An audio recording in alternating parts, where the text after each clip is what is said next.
এদেরকে বিচারের আওতায় প্রত্যেকজনকে বিচারের আওতায় একজনকে ছাড়া এখানে কলকাতার কালচারাল হেজিমনি এখানে পার করা হবে না। এরা দিল্লির দালালি করে এবং দিল্লি থেকে গ্রিন সিগন্যাল পাওয়ার পর আওয়ামী লীগকে নর্মালাইজ করে। এরা আওয়ামী লীগের খুনকে নর্মালাইজ করে। আওয়ামী লীগ একটা জঙ্গি সংগঠন, এই জঙ্গি সংগঠনকে জঙ্গি হিসাবে নিষিদ্ধ করতে হবে এবং ডি আওয়ামীলিফিকেশন করে ডি নাজিফিকেশনের মতো করে এদের সম্পদ বাজেয়াপ্ত করতে হবে।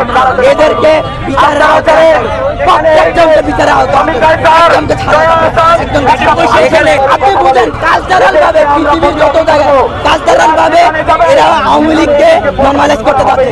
কারণ আমাদের সাধারণ মানুষ রাজনীতির রাজনীতি না হওয়ার কারণে এদের সেলিব্রিটিরা যখন বলছিলেন তারা মনে করবে এটাই সত্য। কারণ টেলিভিশনের মধ্যে দিয়ে টিভি পর্দার মধ্যে দিয়ে মিথ্যাকে সত্য করে তুলে এটা প্রোপাগান্ডার মধ্যে দিয়ে। এই জন্য আমরা সচেতন করতে যাচ্ছি বাংলাদেশে থাকলে জুলাই গণবিপ্লবের রক্তকে তাচ্ছিল্য করে থাকতে পারবে না এবং পানি হিসেবে প্রকাশ করতে পারবে না।